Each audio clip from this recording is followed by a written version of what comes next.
जी अस्सलाम वालेकुम व्यूअर्स। मैं हूं अशरफ सुहेल और आप देख रहे हैं अशरफ सुहेल ऑफिशियल। आज मेरे साथ मौजूद हैं शौकतुल्लाह मरवत साहब। शौकतुल्लाह मरवत साहब जो हैं वो डेली मशरक लाहौर के ऑपरेशनल हेड हैं और जनरल मैनेजर भी हैं और हमारे जो HR के सारे इश्यूज़ हैं उनको देखते हैं, लुक आफ्टर करते हैं। इनकी ख़ास जो बात है वो ये है कि मुल्क के जो सिक्योरिटी इश्यूज़ हैं उनके ऊपर इनकी गहरी नज़र है।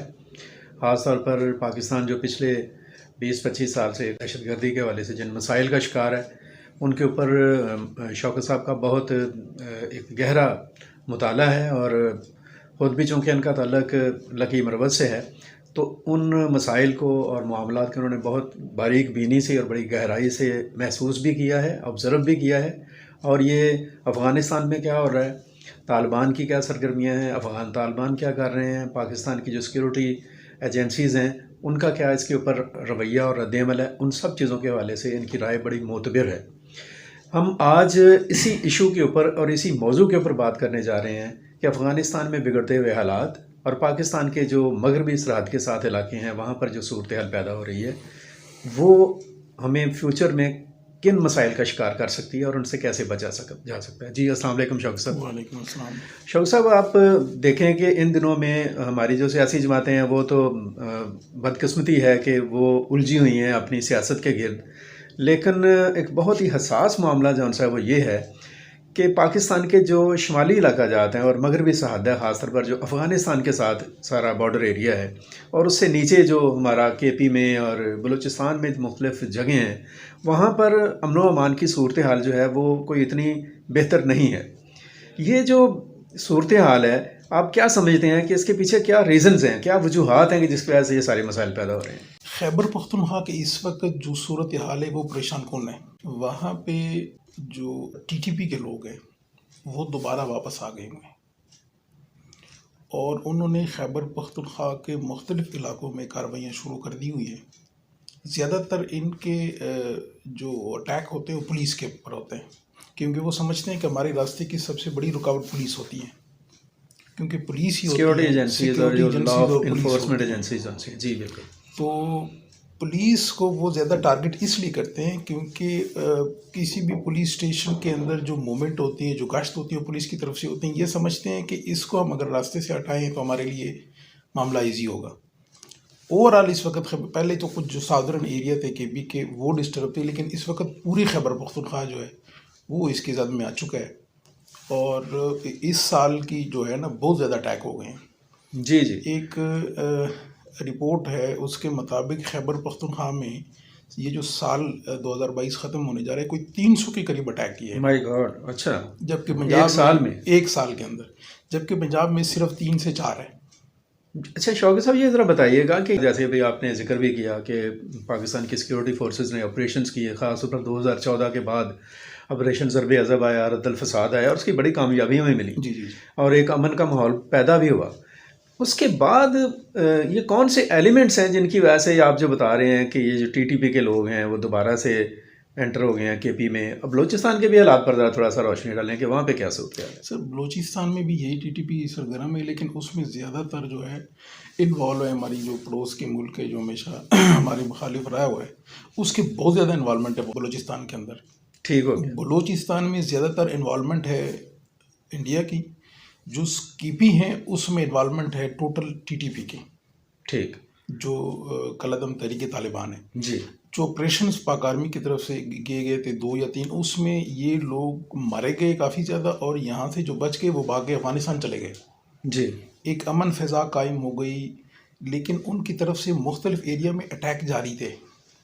जी। गवर्नमेंट ने उनके साथ मुज़ाकरात किए और इब्तदाई तौर पे यही था कि हम वापस उनको आने दिया गया गैर मुसल्लह होके और पुरअमन रहने के लिए। जी। लेकिन इन लोगों ने उनका नाजायज़ फ़ायदा उठाया, मिसयूज़ किया। ये वापस आए और खैबर पख्तूनख्वा के मुख्तलिफ़ एरियाज़ में, स्पेशली इनिशियली जो थे वो KP के जो साउदर्न एरिया थे वहाँ पे इन्होंने अपनी कार्रवाई शुरू कर दी। अब पूरे KP में फैल चुके हुए। जी नाज़रीन, वो जैसे बता रहे हैं मरवत साहब के एक मौका दिया गया कालादम TTP के लोगों को कि वो पुरअमन तरीके से वापस सेटल इलाकों में आ जाएं, लेकिन उन्होंने इसका नाजायज़ फ़ायदा उठाया।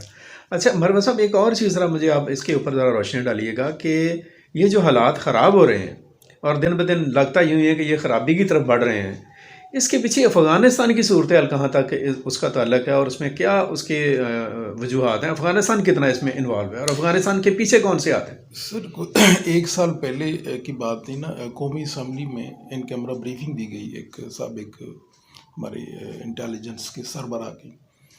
उसमें उस चीज़ ने ये चीज़ वाजे की थी कि ये दोनों यानी अफ़गान तालिबान और ये टीटीपी वाले ये अंदर से एक है। अच्छा, ये ठीक। अंदर से एक है। उस वक्त हम तो नहीं मान रहे थे, हम तो समझ रहे थे वो अच्छे लोग हैं और यानी ये अच्छे बुरे तालिबान लोग। और बुरे हाँ, तालिबान का जो कॉन्सेप्ट लेकिन था। अब इस वक्त की सूरत हाल यही है कि टीटीपी के सारी क़ियादत अफ़गानिस्तान के अंदर बैठी हुई है और वहीं से वो मामला देखते हैं और उसी के जो डायरेक्शन के ऊपर यहाँ पे कार्रवाइयाँ होती हैं। तो क्या समझते हैं, आपकी क्या राय है कि पाकिस्तान को इसके ऊपर क्या स्टेप लेना चाहिए? सर ज़्यादातर ना केपी इसमें इस वक्त बहुत ज़्यादा मुतासर है। दहशत गर्दी के लिए स्पेशली जो फोर्स है सीटीडी जिसको उसको कहते हैं, अभी वो बन्नू में भी वो जी वाक़या जी हुआ जी 2 दिन पहले। सीटीडी जो है ना, केपी सीटीडी एक वक्त में बहुत एक वंडरफुल उसकी परफॉर्मेंस थी, बहुत टॉप क्लास का एक इंस्टीट्यूशन था, इदारा था।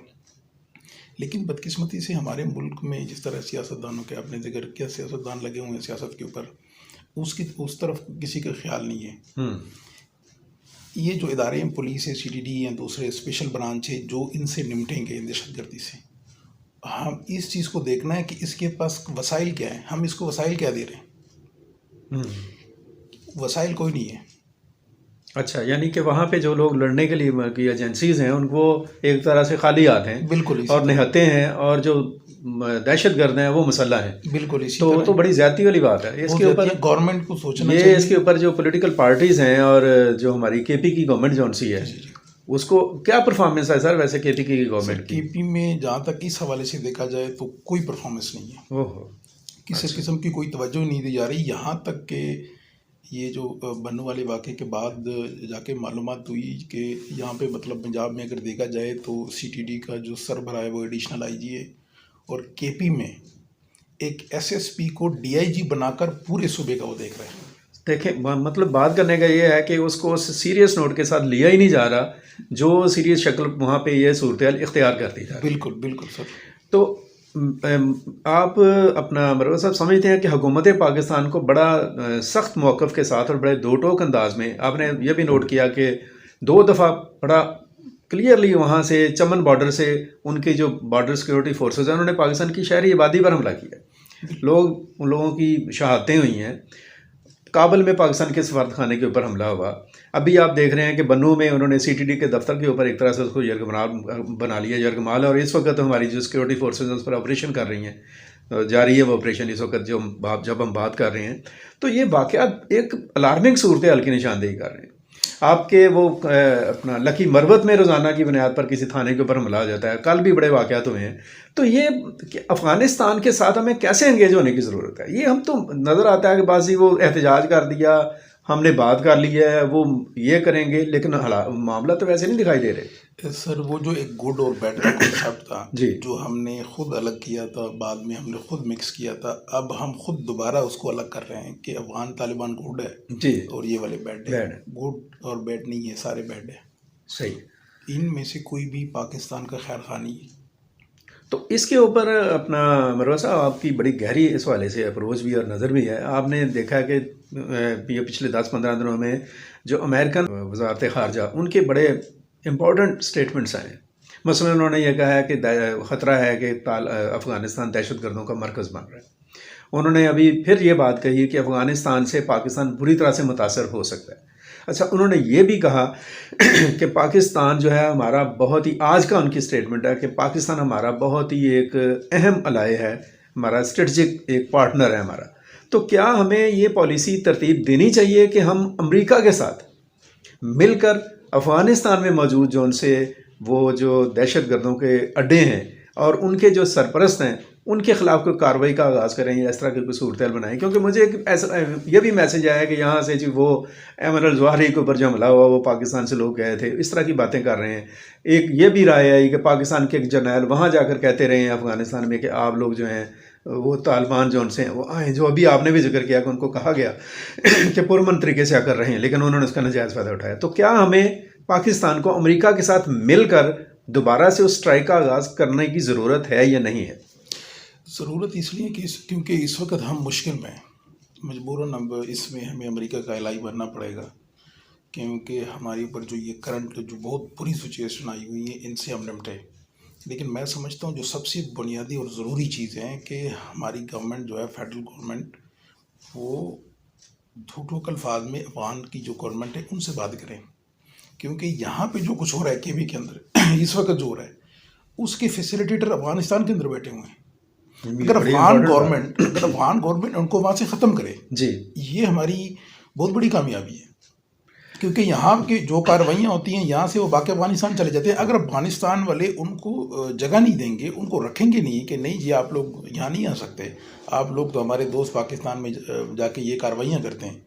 अगर अफगानिस्तान वाले यूँ कह दें कि उनके ऊपर अपनी ज़मीन तंग करें, टीटीपी वालों के ऊपर, क्योंकि इस वक्त उनका जो सरबराह है, जो भी उनके ग्रुप है वो उधर से होते हैं, उधर से ऑपरेट करते हैं, यहाँ पे भी उनके ग्रुप बने हुए हैं, तो अब इसी तरह उधर से ऑपरेट होते हैं। और अफगानिस्तान को चाहिए कि हमारे साथ भाइयों वाले करें और इन लोगों को वहाँ से निकाल दें, जो इनकी जगह बन चुकी हैं, जो उनके वहाँ पे मरकज़ टाइप के बन चुके हुए हैं, उनको वहाँ से ख़त्म करें। अफगानिस्तान अगर हमारी है ना खुले दिल से ईमानदारी के साथ हमारी हेल्प करे इसके अंदर, ताकि फिर इनको छुपने की जगह नहीं मिलेगी। जी, ये बहुत अहम इशू है और वो आपकी बात बिल्कुल दुरुस्त है, मैं उसको इंडोर्स ही करूँगा कि अभी जो बन्नू में वाक़या हुआ है, जिन लोगों ने यरगमाल बना लिया हमारे सिक्योरिटी के कुछ लोगों को, उन्होंने मुतालबा ही ये रखा कि हमें आप सेफ पैसेज दें। अच्छा, वो पैसेज क्या ले रहे हैं कि हमें अफ़गानिस्तान जाने। इसका मतलब ये हुआ कि उनके अड्डे और पनाहगाहें अफ़गानिस्तान में, तो वहाँ पे ज़ाहिर है कि अफ़गानिस्तान के ऊपर जिनकी रेट है इस वक्त, उन लोगों की कॉन्सेंट के बगैर तो ये नहीं हो सकता। तो बहुत ज़रूरी है, ये बात बिल्कुल सही है। आप अपना मरवा साहब, आप ये भी एक और भी पहलू है, मैं आप पर उस पर भी आपकी राय लूँगा कि ये एक बड़ी कॉमन सी बात है कि कोई भी मुल्क जो है उसकी सिक्योरिटी या इकॉनमी जो है उस वक्त तक सर्वाइव नहीं कर सकती जब तक कि वहाँ की पॉलिटिकल लीडरशिप जो सी है उसके अंदर कौमी मफादत पर इत्तेफाक ना हो। तो आप क्या समझते हैं कि हमारी सियासी क़यादत को कोई एहसास है इस बात का कि केपी में जो हालात पैदा हो रहे हैं और बलूचिस्तान में जो सूरत बन रही है वो खुदा ना खास्ता कल को अगले जो सेटल्ड एरिया में उनमें फैल सकती है, तो उसकी कोई उस पर कोई तैयार करें? हमारी हुकूमत के पास को इस वक्त केपी के ख़राब हालात की कोई फ़िक्र नहीं है, फेडरल गवर्नमेंट को भी नहीं है और प्रोविंशियल गवर्नमेंट को भी नहीं है। ये बन्नू का वाक़या 2-3 दिन से बना हुआ था, ना सीएम की एक सिंगल स्टेटमेंट आई, ना किसी के, सिर्फ वहाँ के तर्जुमान बार बार कोई पैगाम जारी थे कि जी बातचीत वगैरह जारी। बन्नू की सूरत हाल ये थी कि बात वही आती है, वसाइल नहीं है इनके पास। सीटीडी केपी जो किसी वक्त एक ठाप इदारा होता था, इस वक्त सूरत हाल ये है कि जो पूरे बन्नू का एक डिवीज़न है जिनमें 3 डिस्ट्रिक्ट आते हैं, बन्नू, लखीम बरोत और वज़ीरिस्तान।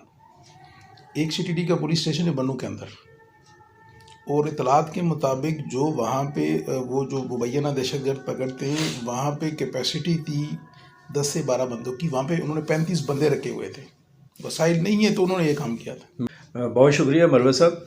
मैं अपना नाजरीन आपको बताता चलूँ कि ये जो सूरत हाल है केपी में और ख़ास तौर पर फिर बलूचिस्तान में और पीछे से अफ़गानिस्तान के जो हालात हैं ये बड़े ही हसास हैं, और जैसे बता रहे हैं हमारे तज़िया निगार जनाब शौकतुल्लाह मरवा साहब कि इसके ऊपर अफसोस की बात यह है कि जो हमारी पॉलिटिकल लीडरशिप है वो इस वक्त उसे सिवाय अपने मफादात के और इक़्तिदार के खींचातानी के उन्हें होश ही नहीं है कि वो इन पहलुओं की तरफ तवज्जो दें। और जब ये पानी जौन सा है वो सर से ऊपर गुजरना शुरू हो जाएगा तो फिर ये हाथ पाँव अगर मारेंगे तो उसका फ़ायदा कोई नहीं होगा। दूसरी बात वो ये भी कह रहे हैं कि अफ़गानिस्तान के साथ बहुत दो टोक अल्फाज में हमें एंगेज होने की ज़रूरत है, उन्हें कहने की ज़रूरत है कि आप अपनी सरज़मीन को हमारे जो मुखालफ और हमारे दुश्मन जो अनासर हैं उनको इस्तेमाल करने का मौका मत दें। और ये सारा फसाद वहीं से जो है वो एक शरपसंदी जौन सी है वो किसी न किसी शक्ल में ड्रेन होकर पाकिस्तान में आती है, और यहाँ पर ये हमारे लिए मुश्किल पैदा कर रही है। जहाँ तक पब्लिक की बात है, हमने देखा भी है कि पीके में, स्वात में लोग जो उनसे हैं, एक आम आदमी, खुद मरवा साहब वहाँ के रहने वाले हैं, ये समझते हैं, ये वहाँ का एक आम आदमी, एक आम शहरी जो सा है वो अमन चाहता है, वो किसी दहशत गर्द के लिए अपने दरवाजे नहीं खोलता, किसी भी जिसे कह लें शिद्दत पसंद के लिए बाहें नहीं खोलता है। ज़रूरत यह है कि हमारी पॉलिटिकल लीडरशिप, हमारी मसल्ह अफवाज और उनकी क़यादत और हमारे स्ट्रेटजिक इदारे ख़ास तौर पर जौन से हैं, जो पॉलिसी साज इदारे हैं, ख़ास तौर पर जो सिक्योरिटी के साथ वाबस्ता लोग हैं, वो एक टेबल के ऊपर बैठें, एक बयानिया तैयार करें, एक लाहे अमल बनाएं, एक हिकमत अमली बनाएं और दहशत गर्दी के ये जो सांप जो सर उठा रहा है, इसको अभी से कुचल डालें, इसको अभी से ख़त्म करने की कोशिश की जाए। अगर इस मामले में हमने कोई गफलत की, कोई लापरवाही की, आंखें बंद करने की कोशिश की कबूतर की तरह से कि बिल्ली को मैं नहीं देख रहा तो वो मुझे नहीं देख रही है, तो ये बहुत बड़ी हमाकत होगी। इसके लिए जैसे अभी खान साहब ने बताया कि इसके लिए अगर हमें अमेरिका जैसी सुपर पावर के साथ खड़े होकर भी दहशतगर्दी को शिकस्त देने की कोशिश करने की ज़रूरत पड़ी तो उसके तरफ भी हमें सोचना चाहिए, जाना चाहिए। सबसे पहले हमारी अपनी कौमी सलामती है, कौमी मफाद है, बाकी सारी चीज़ें बात की हैं। इस मौजू पर हम नशिस्त रखते रहेंगे, मरवा साहब से हम इनको ज़हमत देते रहेंगे कि हम इनके साथ बात करते रहें इन्हीं अल्फाज के साथ कि हमारी सियासतदानों को, हमारी हुकूमतों को और हमारे स्टेट रन ऑर्गेनाइजेशंस हैं और स्टेक होल्डर्स हैं हमारी सलामती के, उन सब को इस मसले के ऊपर संजीदगी से सोचने की ज़रूरत है, फौरी तौर पर इक़दाम करने की ज़रूरत है ताकि हमारे दाखिली अमन और सिक्योरिटी मसाइल को जितनी जल्दी मुमकिन हो सके महफूज किया जा सके। आपका बहुत शुक्रिया, अपना ख्याल रखें और हमें अपने कमेंट से ज़रूर नवाजते रहें। Thank you so